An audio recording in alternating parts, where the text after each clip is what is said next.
انتہائی والہانہ انداز میں بڑے بھائی کا استقبال کیا۔ جواب میں توران شاہ نے صلاح الدین کو اس طرح سلامی پیش کی جیسے کوئی سپاہی اپنے سپہ سالار کو سلامی پیش کرتا ہے۔ عبداللہ کرشی، امیر عزیز الدین اور دوسرے وزرائے مصر نے دونوں بھائیوں کی اس ملاقات کا گہرا اثر قبول کیا اور انہیں اندازہ ہو گیا کہ یہ خاندان نظم و ضبط کا کس قدر پابند ہے۔ اسی زمانے میں خواجہ سرا موتبد کی سازشیں عروج پر تھیں۔ اس نے بہت غور و فکر کے بعد شاہ یروشلم عموری کے نام تفصیلی خط تحریر کیا جس کی عبارت حسب ذیل تھی: آپ پر حضرت یسوع مسیح کی سلامتی ہو۔ اہل کتاب ہونے کی وجہ سے ہمارا اور آپ کا ایک اٹوٹ رشتہ ہے، اس لیے مصیبت کے وقت مصر کے عوام آپ ہی کو مدد کے لیے پکارتے ہیں۔ ایک بار پہلے بھی ایسا ہو چکا ہے لیکن گردش وقت کے سبب وہ دوستی قائم نہ رہ سکی۔ صلاح الدین اور اس کے ساتھیوں نے ہمارے آقا شادر کو بے رحمی کے ساتھ قتل کر دیا۔ یہ بڑا خوفناک انقلاب تھا، اس کے نتیجے میں خلیفہ عادل غلامانہ زندگی بسر کر رہے ہیں۔ صلاح الدین انہیں کسی وقت بھی توطیق کر سکتا ہے۔ شاہ یروشلم اچھی طرح جانتے ہیں کہ صلاح الدین سلطان نور الدین محمود زنگی کا معتمد خاص ہے اور سلطان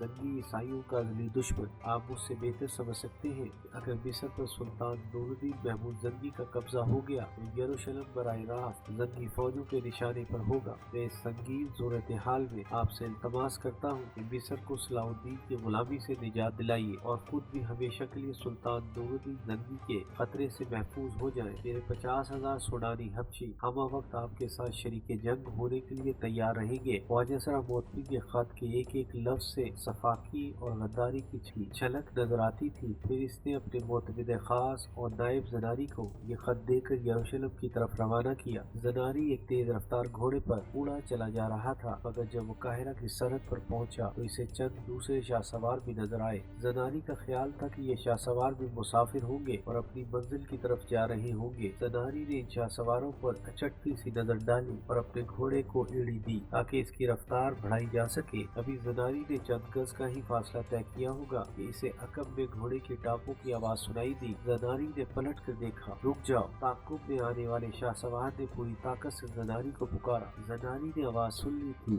مگر رکنا مناسب نہیں سمجھا، بلکہ گھوڑے کی رفتار اور بڑھا دی، یہاں تک کہ دونوں شاہ سواروں میں گھڑ دوڑ کا مقابلہ شروع ہو گیا۔ مگر تعاقب میں آنے والا زناری سے بہتر شاہ سوار تھا۔ 2.5-3 میل کا فاصلہ طے کرنے کے بعد وہ آگے نکل گیا اور اس نے زناری کا راستہ روک لیا۔ میرے آواز دینے پر تو نے اپنے گھوڑے کی لگامیں کیوں نہیں کھینچی؟ اجنبی شاہ سوار نے تحکم آمیز لہجے میں کہا۔ زناری بہت عیار انسان کو چند لمحوں میں صورتحال کو سمجھ گیا اور اس نے آزادانہ لہجے میں کہا، میری ماں یہاں سے 50-60 میل کے فاصلے پر رہتی ہے۔ ابھی ابھی مجھے اطلاع ملی ہے کہ ان کی حالت غیر ہے، ممکن ہے کہ میرے وہاں پہنچتے پہنچتے وہ دنیا سے رخصت ہو جائے۔ زناری نے بڑی صفائی سے جھوٹ بولا اور اپنے چہرے پر مصنوعی غم کیفیت طاری کرتے ہوئے انتہائی رقت آمیز لہجے میں کہنے لگا، میں معذرت چاہتا ہوں کہ اس وحشت و پریشانی کے عالم میں تمہاری آواز نہیں سن سکا۔ قاہرہ کے سرحدی شاہ سوار نے زناری سے ہمدردی کا اظہار کرتے ہوئے کہا، اللہ تعالیٰ تمہاری والدہ کو صحت دے، مگر وہاں جانے سے پہلے تمہیں مکمل جامعہ تلاشی لینی ہوگی۔ یہ سن کر زناری بدحواس ہو گیا۔ اس کے وہم و گمان میں بھی نہیں تھا کہ صلاح الدین کے سرحدی انتظامات اس قدر مضبوط ہوں گے۔ شادر کے قتل کے بعد صلاح الدین نے پابندی لگا دی تھی کہ مصر کا کوئی امیر یا وزیر اس کی اجازت کے بغیر حدود سلطنت سے باہر نہیں جا سکتا۔ اگر کوئی عام شخص باہر جانا چاہے تو سخت کے ساتھ اس کی تلاشی لی جائے۔ زناری نے سرحدی محافظ کی بات سن کر بڑی مشکل سے اپنے اعصاب پر قابو پایا اور غمزدہ لہجے میں کہا، اس شخص کی ماں بستر مرگ پر لیٹی ہو، اس کے پاس اپنی جان کے سوا اور کیا ہو سکتا ہے؟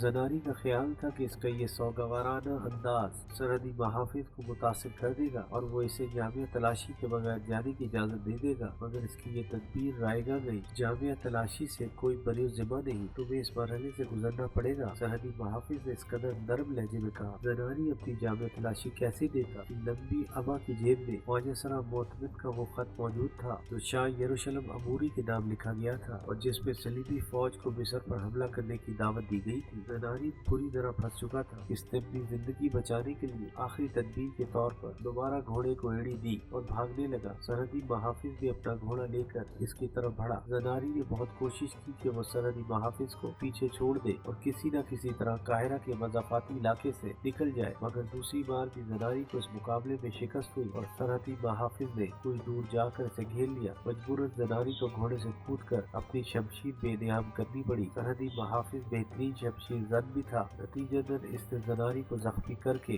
زمین پر گرا دیا اور پھر اس کی جامعہ تلاشی لی اور اور خواجہ سرا موتمن کا خط برآمد کر لیا۔ ایپیسوڈ 47 اختتام پذیر ہوئی۔